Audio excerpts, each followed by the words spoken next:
On my birthday, my wife brought divorce papers to me and invited her whole family to watch. Unexpected. I'm moving on from you to someone who won't let me down. Her dad chuckled. It never occurred to us that she would wed someone so beneath her. They were prepared to celebrate my destruction with champagne. Calmly, I signed the paperwork, smiled, and walked away.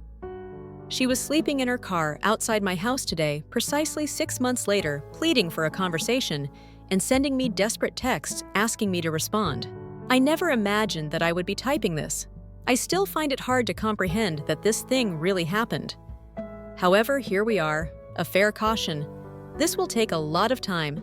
Last Saturday was my 34th birthday. My wife Julie's birthday isn't exactly a milestone. My soon-to-be ex-wife informed me that she was preparing a unique event for the occasion. Throughout the entire week prior, she appeared strangely excited about it. Grinning to herself, she was always on her phone. Being really private, I assumed at the time that she would be organizing a pleasant surprise party.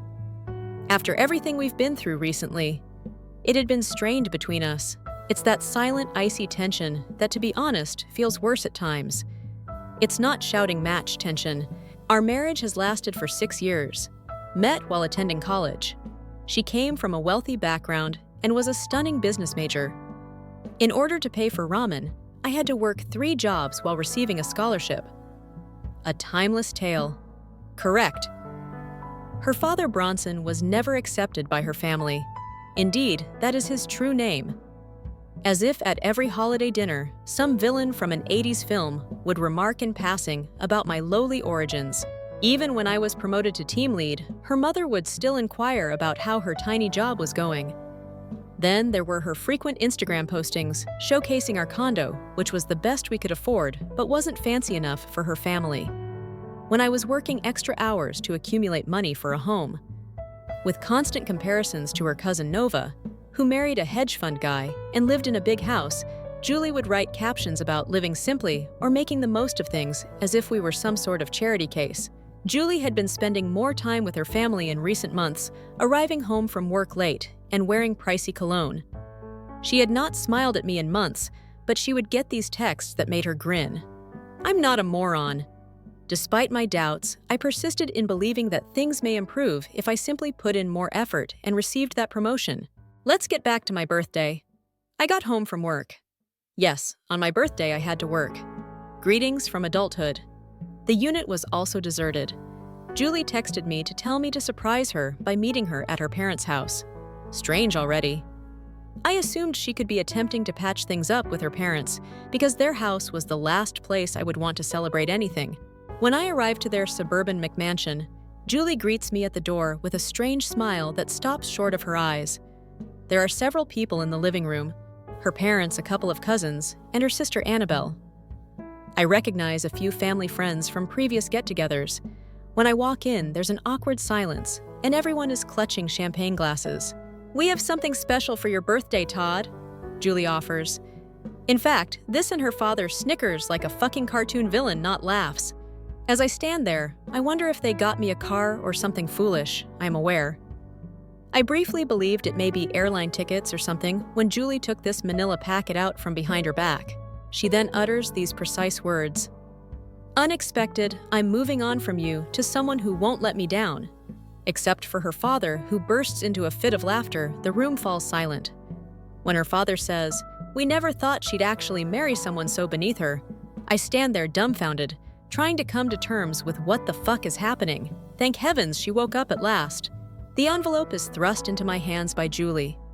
Divorce documents have already been completed, awaiting my signature alone. As she pours fresh glasses for everyone, her mother physically pops a bottle of champagne. All of this had been orchestrated as a twisted celebration.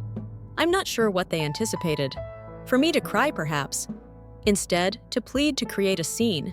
Something simply solidified within me. I felt nothing as though I was witnessing this happen to someone else, as I gazed at each of their arrogant features and the woman I had imagined spending my golden years with. I requested a pen from Julie. Her smile wavered slightly. I suppose she didn't want that response. Her father gave me his expensive Mont Blanc. I placed the papers out on their immaculate white marble countertop and silently signed each and every line. Nobody spoke. The only sounds were someone clearing their throat awkwardly and my pen scraping the paper.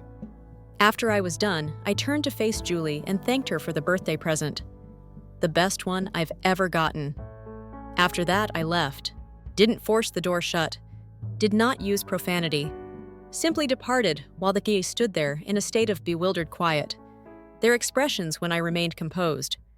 Nearly worth the entire embarrassment. I simply got into my car and drove. No specific destination in mind. I ended up in this awful dive bar where nobody knew me. Placed a whiskey order. Then, as Julie's texts began to arrive, another person gazed at my phone. "Why didn't you speak up?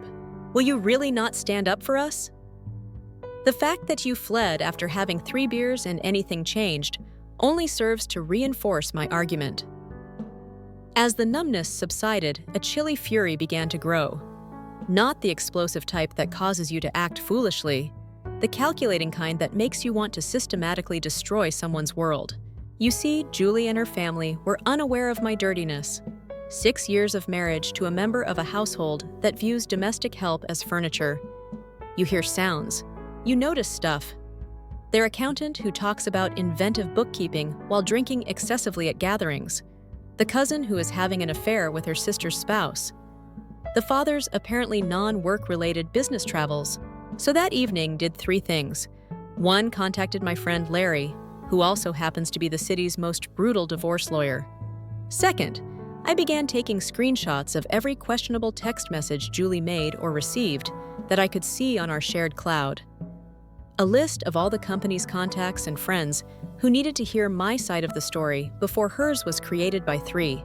That night, I stayed at my friend's house instead of going home, and when I woke up, my phone was flooded with additional texts from Julie, who now seemed more anxious than arrogant. She apparently thought I would rush back and beg to make amends. Rather by tomorrow at noon.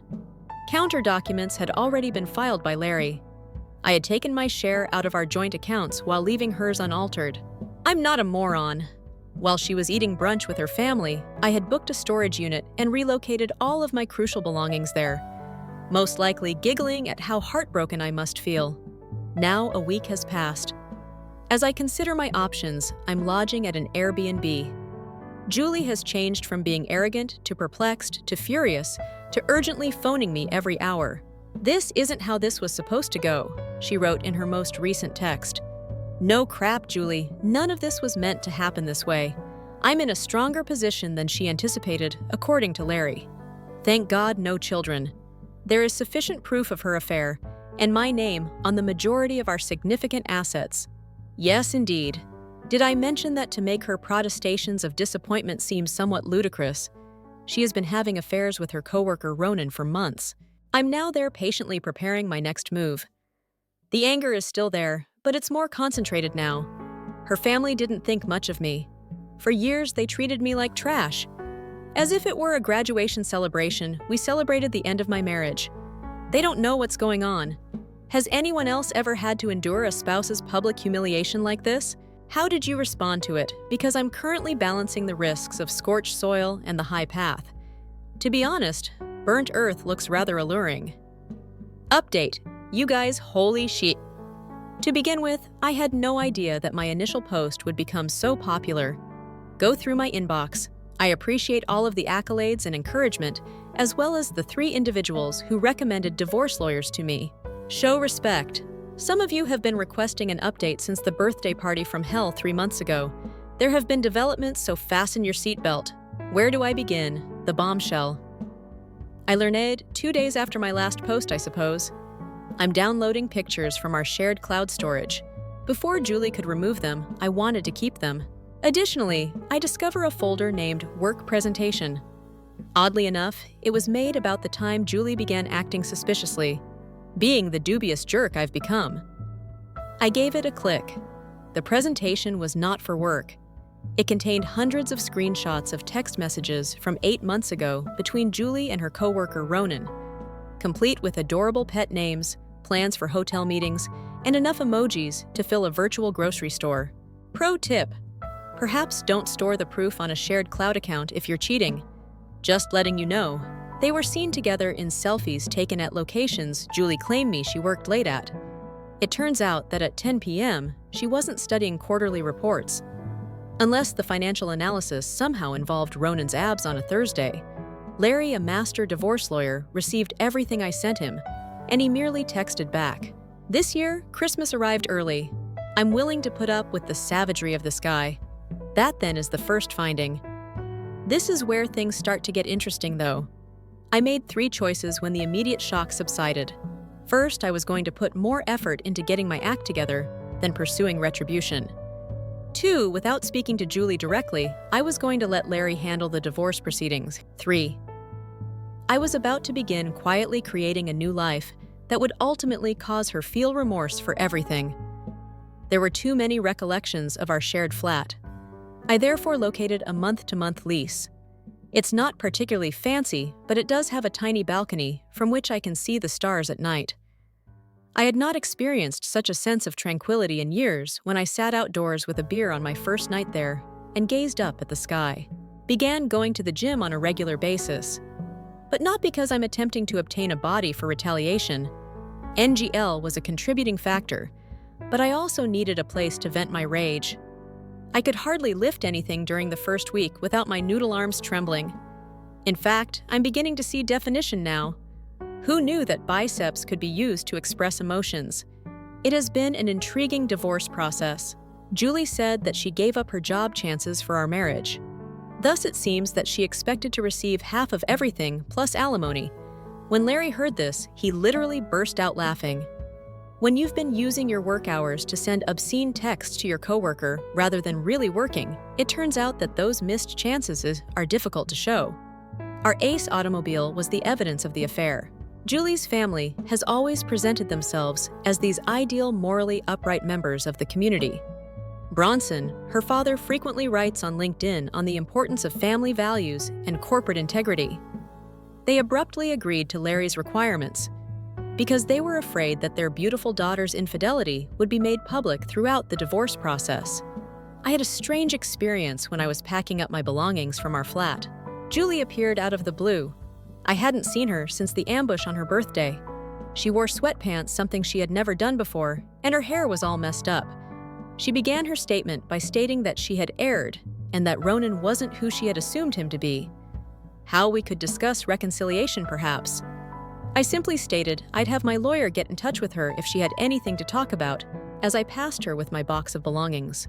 It was quite funny to see the expression on her face, as like she truly couldn't understand that I wasn't swooning with appreciation for the second opportunity. This is the current situation. The divorce is nearly complete. No alimony. Thanks for the reasonable proof. Although I let her keep the majority of the furniture, we are selling the apartment and dividing the money. Because I'm starting over. I've made new acquaintances that Julie used to despise. Do you recall my friend Mike, who she claimed was a negative influence because he once brought wine from the grocery store to dinner rather than something elegant? As it happens, he remains the same strong man that he has always been. We now get together once a week for game nights. Julie always made fun of the side business idea I started. Not much, just personalizing old furniture. Julie thought it was tacky, but I always enjoyed doing it. Last week, I sold my first item on Etsy. After expenses, the profit was about $27, but wow, it felt wonderful. This is the juicy part. Recently, Julie's family's high-end real estate development business has encountered some difficulties. It seems that their major investor in this large commercial enterprise lost interest. This occurred immediately following lunch with my former college roommate, who now works for that investor's company. Did I bring up Julie's relatives at lunch in any particular way? Not at all. Did I later accept his request to connect on LinkedIn? Of course. Last week, Annabelle, Julie's sister, contacted me. According to Julie, she was always the sole good person in that household. Has been a complete mess, and after her father attempted to find him a better job at their company, Ronan left her. It seems that Ronan was only drawn to Julie because of her familial ties. Pikachu's shocked face. Julie used to post about her life on Instagram every day, but now there is nothing at all. In the interim, I've been sharing sporadic updates on my hiking excursions, furniture projects, and get-togethers with pals. Nothing spectacular, just me leading a contented everyday life. I can tell they're watching because her closest buddy unintentionally liked one of my pictures at 2 in the morning and then swiftly disliked it. It would have been our anniversary last night. I was actually feeling pretty good as I was going through Twitter on my balcony when Julie texted me, "I can't stop imagining where we would be if I hadn't damaged everything. Even though I know you probably despise me. I miss the way you always made coffee for us both, and your awful jokes, even during our arguments. Now the flat feels so deserted. Ronan was an error. My family was an error. I was mistaken.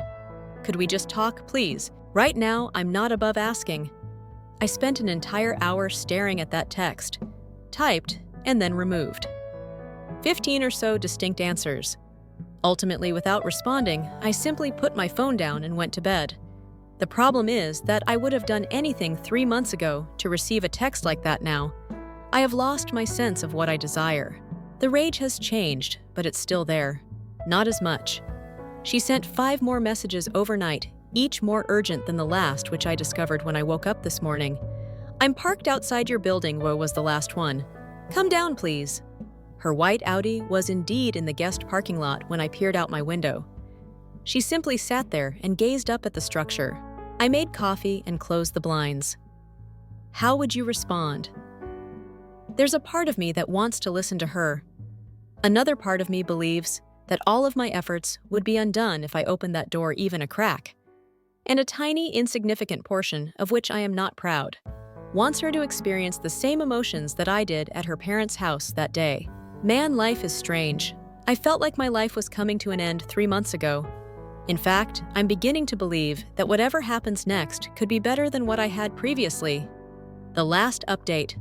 I never thought I'd be writing this saga's 3rd update, but life has a way of surprising me.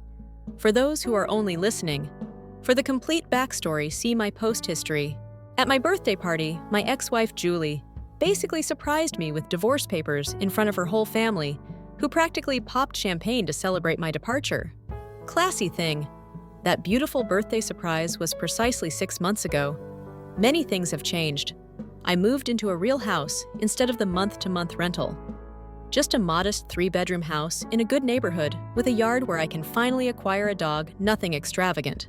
Later, more on that. 2 months ago, the divorce was finalized with remarkably minimal controversy. After Larry presented the receipts proving the affair, Julie's family lawyer folded up like a cheap lawn chair. My side business of making furniture has been going fairly well. I'm not leaving my day job. All right, but enough to pay for streaming services and feed my addiction to coffee. These days, I get frequent clients who ask for my style. The idea that individuals genuinely enjoy the items Julie used to refer to as gaudy garage sale rejects is still strange. In any case, I ordered pizza on Thursday night and had a fairly typical evening, binge-watching that new Netflix series that everyone is talking about. It's mid, to be honest, but I'm too invested to pull out just yet. I check my Ring doorbell at around 11:30 when the notification sounds. I'm assuming it's just another intoxicated neighbor who got the wrong house. Instead, I spot Julie's vehicle parked on the other side of the street, simply sitting there. The lights are off. When the car didn't move for more than an hour, I initially assumed she could have dropped someone off. So what did I do? Any typical person would have disregarded it and gone to sleep. But knowing that she was simply waiting outside kept me awake at night. Her automobile was still there when I viewed the video again at around 1 in the morning. At that point, my phone began to explode with text messages. "Please, Todd, you're home, I know that. 5 minutes is all I need. For weeks I've been attempting to contact you. Please respond." I made a terrible error. Moreover, the kicker was the real reason I got out of bed. For the past 2 days, I've been sleeping in my car. There's nowhere else for me to go. She was indeed leaning back in the driver's seat of her Audi as I walked to the window. She once informed me that the car her father had purchased for her 25th birthday was an entry-level model, despite the fact that it cost more than my 6-month earnings. I contemplated my options. Just shutting the blinds and letting her have her vehicle camping adventure was part of my spiteful side. I put on sweatpants and a hoodie and went outside though, because I'm not a monster. When I knocked on her window, she gave me a hard look. She was wearing what appeared to be the same outfits from her previous Instagram post from 3 days prior. Her hair was unwashed, and her makeup was smeared. In her haste to speak with me, she nearly fell out as she fumbled to unlock the door.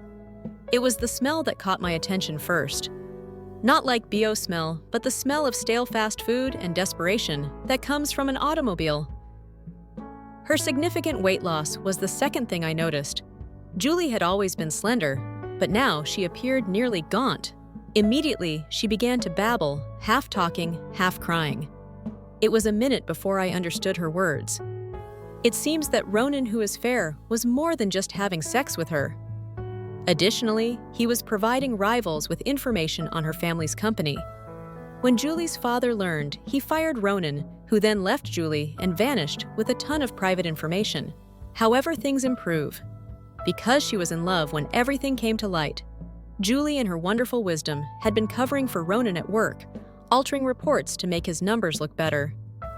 When Daddy Sweetheart had had enough, he cut her off entirely. The family business will no longer employ anyone. No longer paid apartment, no more allowance. After weeks of couch surfing with friends, she had ruined everyone's friendship. As a final resort, she slept in her car outside my house after her previous roommate evicted her for non-payment of rent. I was compelled to inquire as to why she chose not to visit her parents' McMansion. She then revealed that Ronan had revealed some dubious financial information that led to an investigation into her father Bronson's company. It turns out that for years, Mr. High and Mighty has been cooking books and taking shortcuts.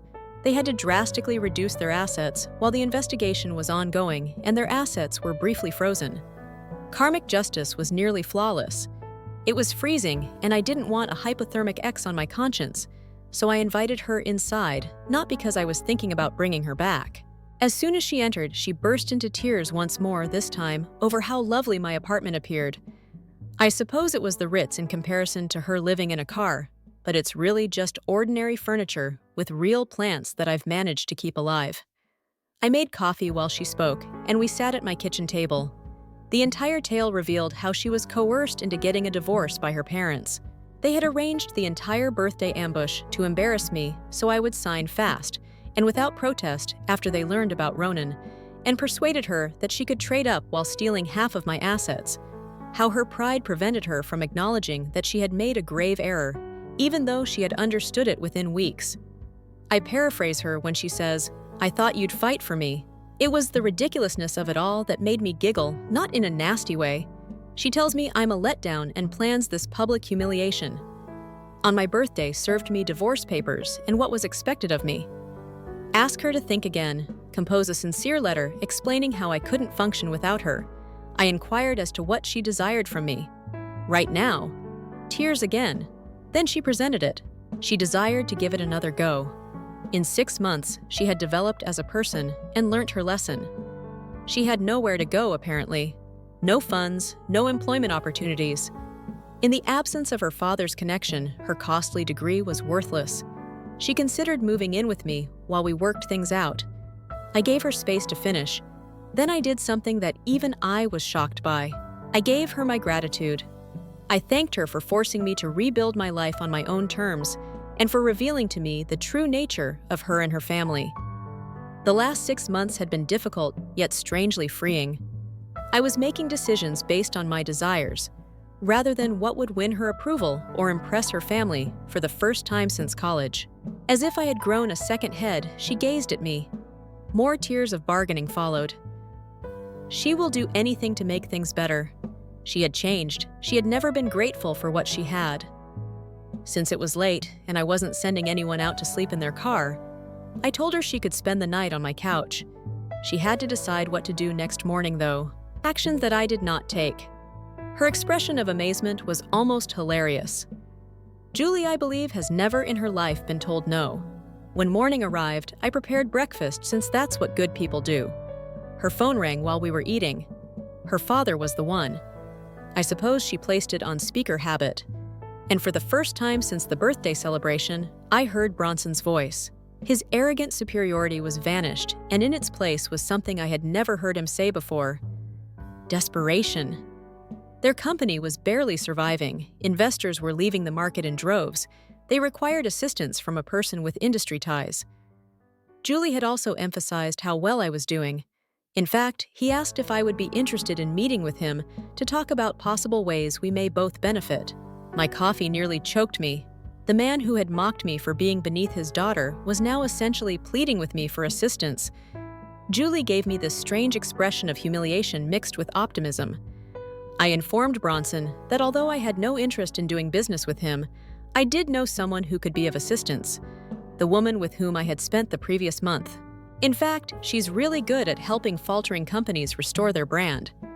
It's the healthiest relationship I've had in years, but we're only friends so far. The phone was silent for a long time. Bronson then requested her contact details. I handed it to him, hung up, and turned to face Julie. She was starting to realize that I had moved on and that I wasn't taking her back. She took an Uber to her sister Annabelle's house, who had agreed to let her stay for a while, and left an hour later with a rucksack full of necessities. Would I ever forgive her, she wondered. I informed her that I had already. For my own sake, not hers. I had a dog to adopt furniture to restore, and it was hard to hold on to anger. Speaking of which, last weekend, I adopted a 3-legged rescue pit bull named Max.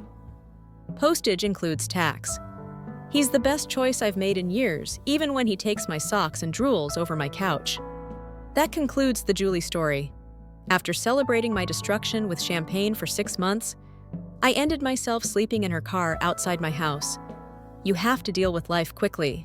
I'm not sure what will happen to her next. Her figures are shit out, I hope. Mostly, I'm just looking forward to all the things I was unable to do while attempting to fit in with her family, but I do hope they took something away from this. Traveling without having to worry about opulent lodging or making furnishings without being informed that having a dog that sheds everywhere is embarrassing. For those who kept up with this entire bizarre tale, I appreciate the help, the guidance, and the times you called me out when I was being like a jerk. You have no idea how much it helped.